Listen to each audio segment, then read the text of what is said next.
She's probably gonna get irritated because Rico just climbed over here with us.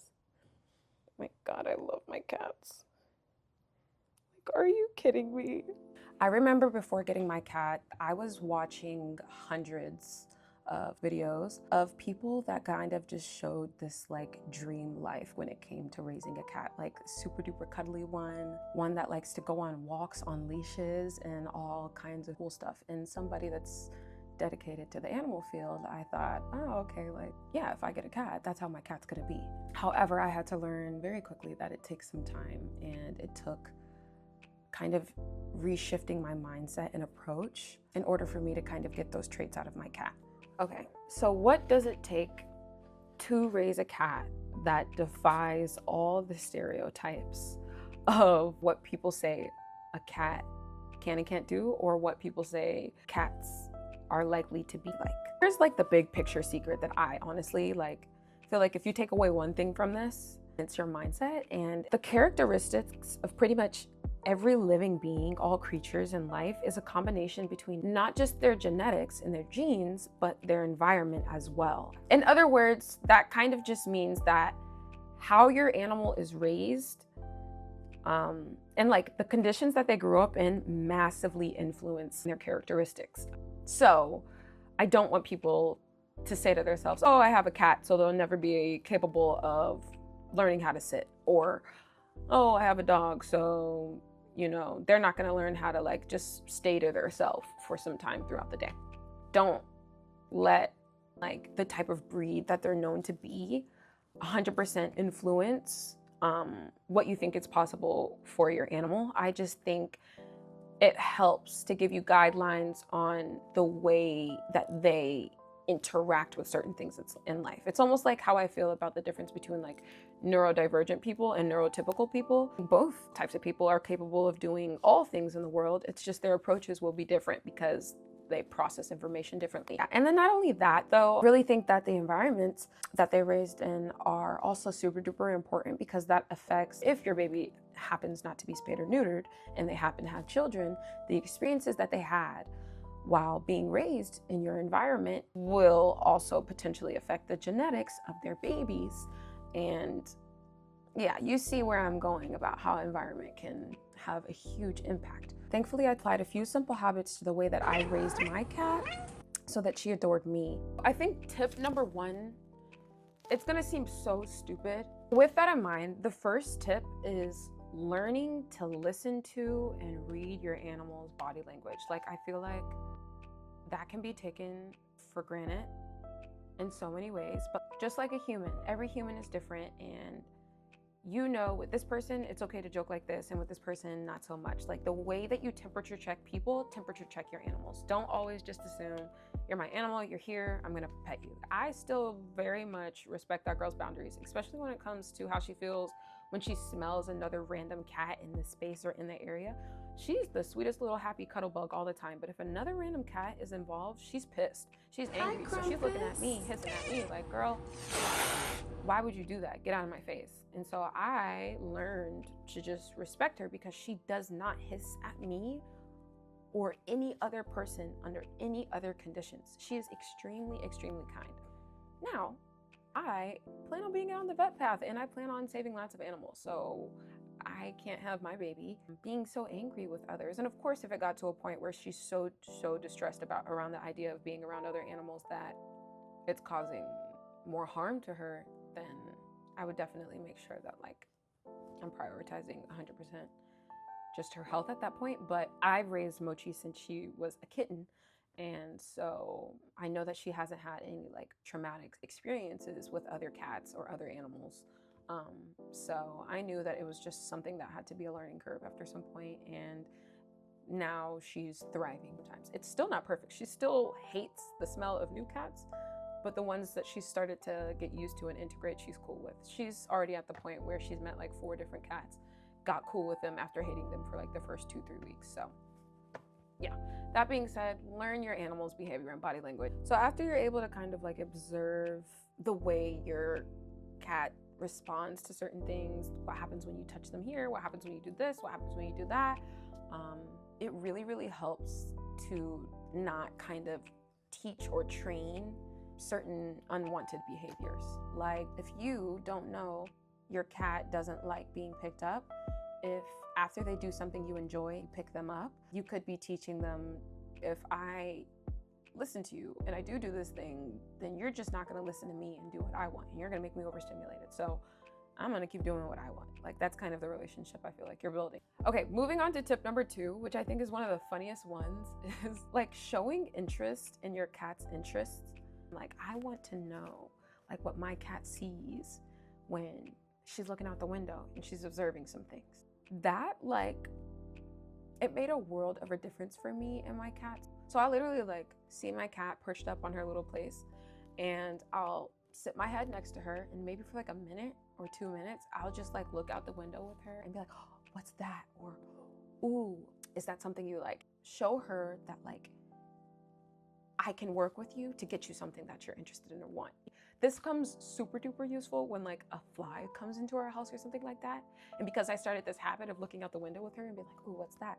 And it's like becomes this little game of her being like, oh, wait, what is that? Should I go get it? And yeah, very, very, very cute. So when you show interest in your animal's interest, like it becomes like a little game for you guys, and translated into actually the way that we were able to like play tag and stuff like that. Step number 3.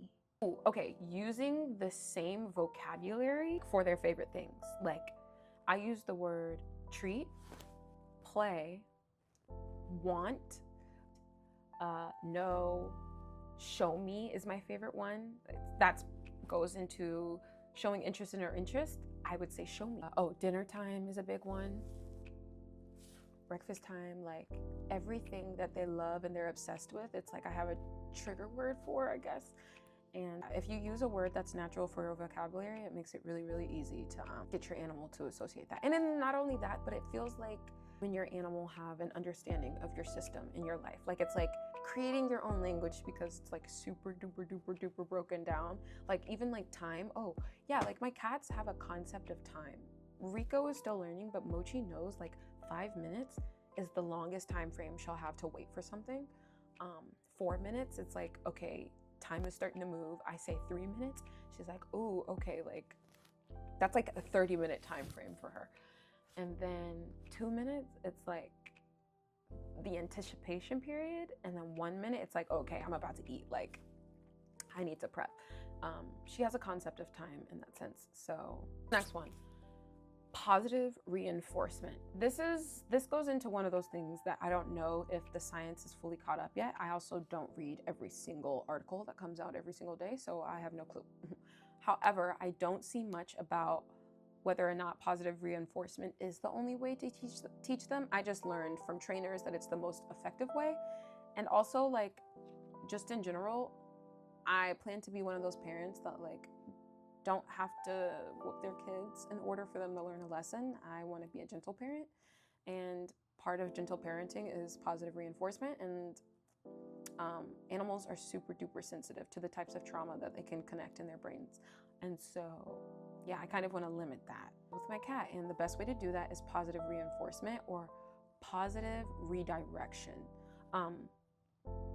Yeah, those two go hand in hand. I totally recommend teaching your brain to start doing that with putting yourself in their shoes, the Freaky Friday kind of switch, because say to yourself, okay, I see this pattern, I see this thing that I have an issue with, and I want to change it.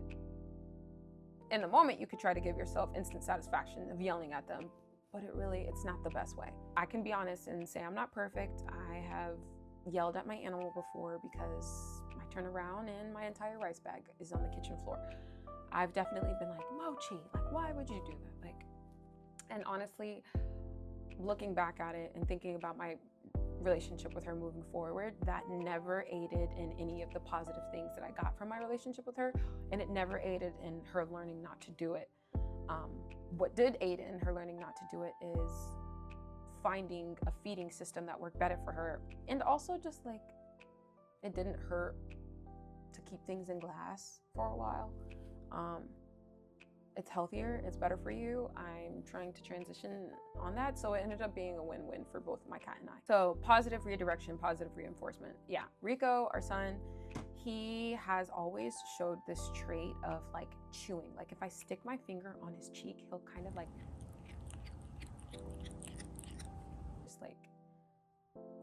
imaginarily like chewing something, and I could tell like when we would give him churu, he like bites through the entire like churu packet. Like he's just something with the satisfaction. Maybe he's teething because he's a baby. I have no clue. So we decided, all right, instead of yelling at him and stuff like that, we might feed him a little more spread out through the day, maybe just a sprinkle more, like half dry food, half wet food, or we might provide treat puzzles throughout the day.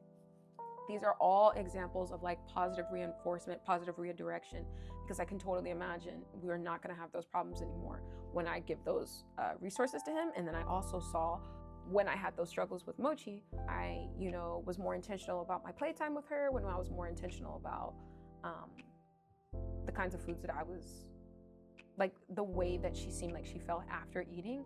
I never had a problem with those traits again. I think it was only for like the first year, and the years to come after that, I never had a problem with Mochi again. I feel like this is one of the ones that like people are gonna be like, what?